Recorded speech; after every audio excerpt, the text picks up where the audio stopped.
Hey guys, thought I'd just kind of do a video here. I'm not sure if I'm gonna consider this a bus update or not, but yeah, there is some stuff to update you about 594. Not really a whole lot, but I'm here doing just kind of like a wellness check on both buses, basically just checking the fluids.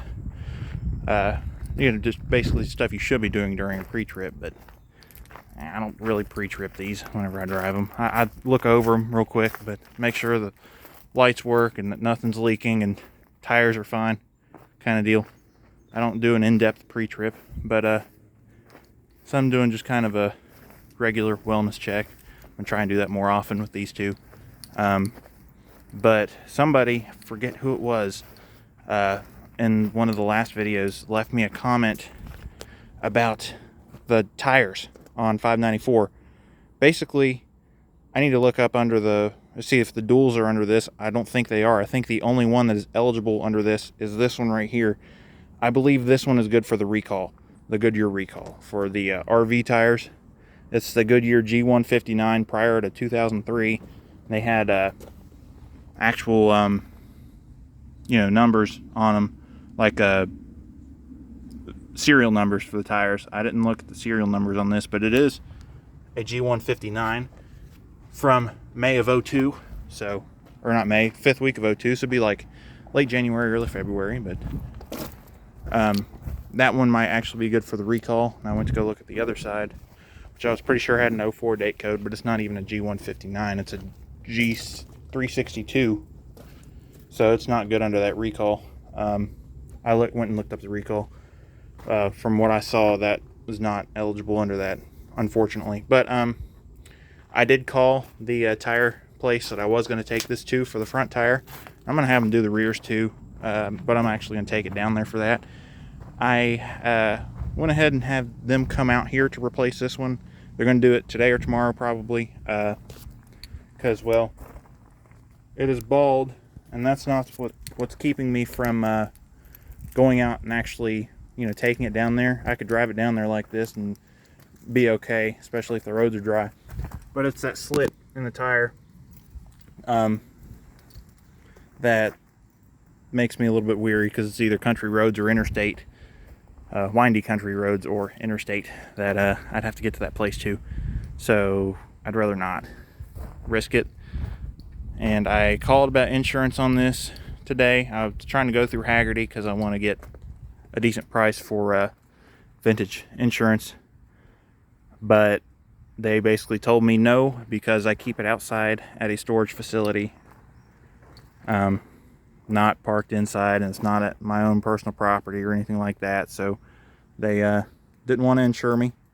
So then I called State Farm, who's the people I insure 23 through. They're going to get back with me, but my agent was basically telling me my hopes are not high with you wanting to keep the seats in it. So I may have to go through Progressive, which I am 99% sure will insure it, at least as a bus, even if it's not with vintage tags or whatever. But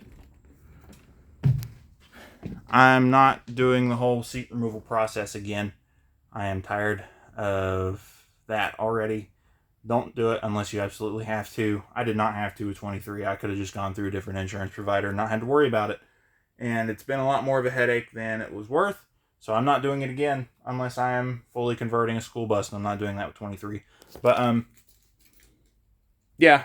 So insurance, I have to get insurance before I can get the title in my name, because in West Virginia, you have to have insurance on it before you can get the title in your name. And so that's really my next step, is just trying to get insurance on it. So if I do 594 through Progressive, I'm probably going to go ahead and do 23 as well, just so that way I can go ahead and put the seats back in it and not have to worry about waiting 5 years and cluttering up my storage unit with those seats.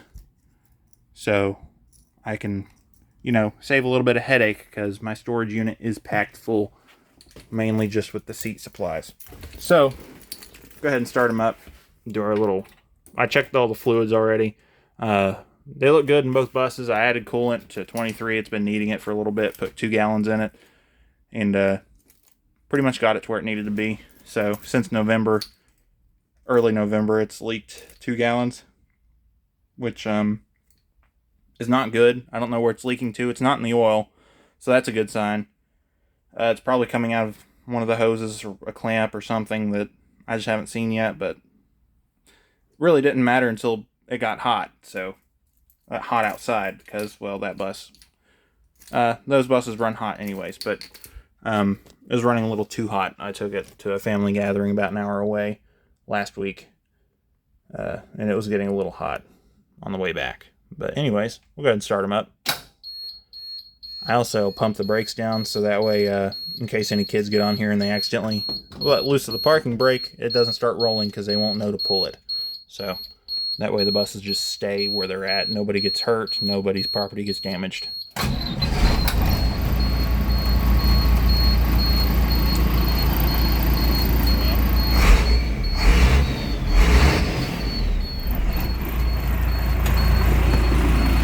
Both buses need an oil change. They haven't had it in about 3 years. So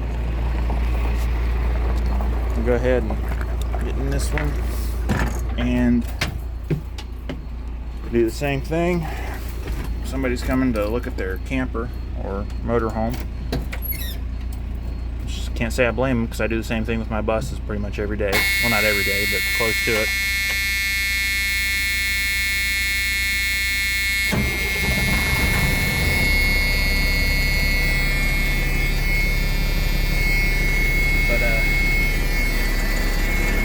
Yeah, as far as 23 goes, next step is to chisel all the rust from the old seat feet out of here.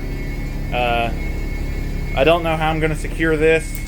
Probably some screws and some JB weld, just because it's not coming up again. So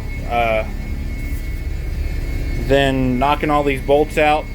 I have the seat frames. I still need to paint them. And probably what I'm going to do is, as I paint them, I'm going to install them, knocking the bolts out, installing new bolts, and putting the seat frames in, and then just upholstering them in here. Because basically all I have to do is, some of these are Velcro, these seat backs, some of them are stapled, so I just have to do that in here. And these seat bottoms, they just screw on, so they're pretty easy to install. So yeah, I think I'm just going to do it as I go, just if I go through Progressive, just work my way back. So yeah, I guess it's gonna be about it for this video. I just kind of wanted to show both buses, you know, doing wellness checks or whatever, and make sure that's open. Yeah, okay, that's open. But